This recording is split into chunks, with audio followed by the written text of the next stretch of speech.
What's going on, everybody, and welcome back to Comic Breakdown. Today we're jumping into the brand new issue of Captain America: Our Secret Wars, issue number 4. Now, if you've been on my channel, you already know how much I absolutely adore this comics, and I'm just whacking down the haters left and right. Now, none of those haters are in my comment section. Most of those haters come from other reviewers. Fact of the matter is, this is a comic that I hugely relate to in so many different ways. You know, Cap is really such an awe-inspiring individual. So much so that it wants to bring a damn tear to your eye. It makes you want to lift up the red, white, and blue, put on the Star-Spangled Banner. You can't help but feel some kind of patriotism when Captain America stands and talks. But the truth is, there is only one Steve Rogers. And though Colton, he did everything he could to try and fill the shoes of Captain America. He tried to be Steve Rogers. The Iraq War broke him when his own soldiers opened fire on children. The true ugliness of war smeared across his face. The blood had splattered all over his chest. But like the military will do and has always done, they covered it up. And under normal circumstances, they would simply discharge him from the military. But the amount of money and effort that they put into Colton, they're not letting him go anywhere. With some help from the general, they're able to convince the shrinks to let him stay on, even though his PTSD is obviously so severe that he shouldn't be in any combat situation. He tells Colton that from here on out, you can still be Captain America, but it's gonna be under the cover of night, in the deepest jungles, but you'll still be my Captain America. He tells him to take some time, and this is where we pick up with Doom. Doom stands before his people, Marcus Wolf in hand. He's ready for a public execution, as they put that gun to Wolf's head. But that gunman, he's knocked onto his butt, hit right in the face, and a shield returning to the hand of Captain America, wearing that red, white, and blue. The costume that Doom had on display, Captain America put it on, and he proclaims that nobody else is gonna die. Not while I stand. Not while I take in breath. And this is where this fight gets underway, as Doom and him go toe to toe. He isn't only fighting Doom, he's also fighting Doom bots. Meanwhile, we have Colton and his team. They're making their way to the embassy. There are still 2 hostages that could be alive. Him and his Howling Commandos. They are the angels of death. Any enemy that stands in their way, they put them down. You know, Captain America may have said no one else dies today, but he isn't here. Here is the front lines. The ugly, nasty truth of it. They're not going to rescue these hostages without putting down some bad guys. And at this point, Cap knows that maybe one-on-one he could handle Doom.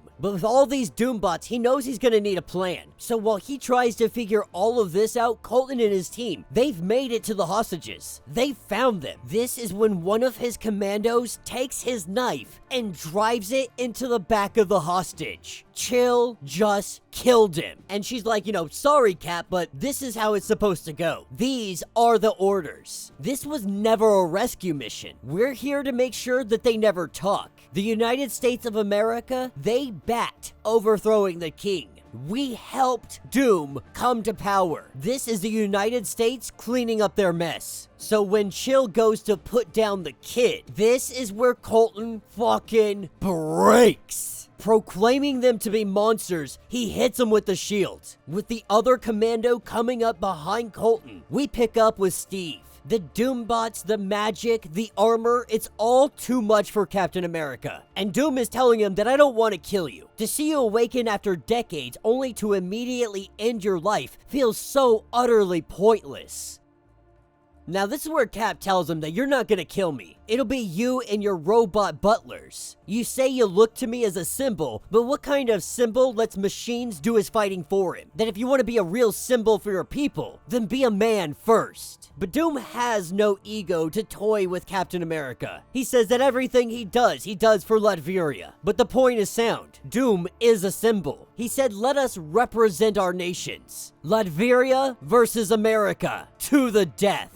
As the two of them have their battle raging on, Doom doesn't give a hoot about civilian casualties. And so Cap having to break from the fight to protect an old lady from rubble falling and smashing her. Doom tells him, enough of the theatrics. Like, you're being so damn dramatic. You're saving that person and they're not even American. Like, why do you even care? As Doom grabs Cap by the throat, Doom thinks that he has the upper hand. Doom thinks that he's gonna be able to take down Captain America right here in this moment. And while that is happening, we also see Colton. Now, he had mentioned earlier in this comic, he's not the Captain America that throws the shield. But right now, chasing down his own commando, trying to save this kid's life, we see him chuck that shield. Steve Rogers, he takes out the device that Reed Richards had given him, the thing that may be able to stop Doom. Doom didn't expect it, only giving him seconds. This depowers Doom, but he still has armor. As Cap punches away, he's barely making a dent. Now he's recognizing that he doesn't have time. Captain America is gonna have to go in for the kill. This is where we see Cap grab his mask and rip it off Doom's face. Doom finding himself beaten and battered. Cap gives him one more good punch across the face, and he tells him that Reed Richards says hello. With Doom being defeated, Captain America is now ready to finish this freaking mission and rescue these hostages. But he also has no idea what the hell is going on. When he tries to get in communication with Colton, he can only get the ramblings of somebody that has truly had their mind broken. He says that we're the bad guys, that I'm tired of being the bad guys. Then why do we do this? Why can't we leave? Now we can't leave. Now we have to stay and fix it. That he can't go. That Captain America doesn't get it. This is the only way. Colton has to stay. And he's gotta kill every single last one. That is where this issue will end.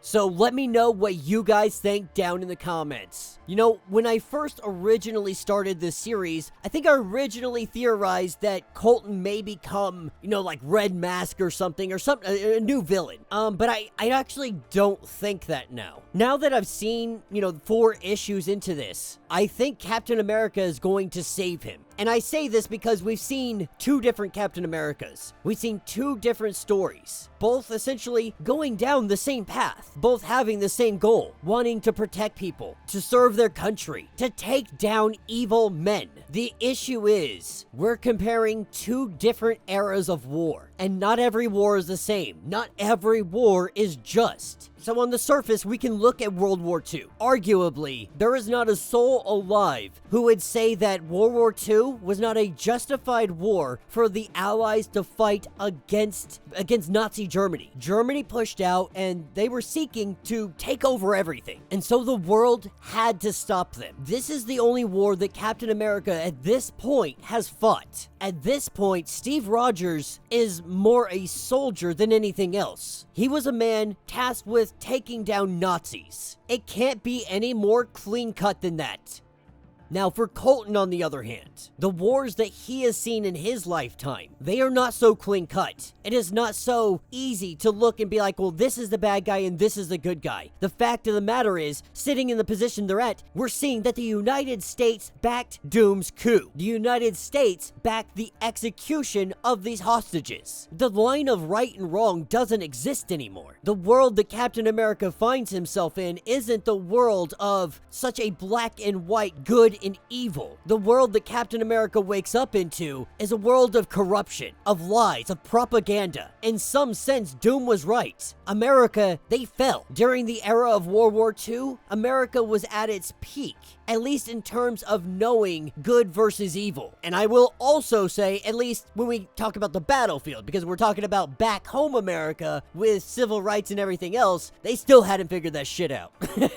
But America understood standing up to tyranny, whether it be the King of England or Adolf Hitler. But in the days that Captain America was frozen, America lost its way. And that's why Captain America, now more than ever, is more important, is essential to help them, remind them who they should be, what they should be doing. And this is why I don't believe that Colton is going to end up being a bad guy. The kid's broken. There's no way of getting around that. But if there is anybody that can help a broken soldier, that can bring a broken mind back, back. Who else than Steve Rogers? But let me know what you guys think. Let me know your thoughts, let me know your theories. If you want to get caught up on everything that has been happening with this Captain America story, go ahead, check out the link in my description as well as the top of this video. It'll get you caught up on everything that we have going on with this amazing Chip Zdarsky tale. If you would like to support the channel, you can always do so by joining the channel membership. This is a lot like Patreon, having multiple different tiers, from $1 to $50, from loyalty badges to comics every single month. Not only would you be helping out the channel tremendously, but you're getting tons of perks in the process. Now, if you're unable to do this, please do me the favor, subscribe to the channel, like this video, hit that notification bell, and with that being said, until the next breakdown.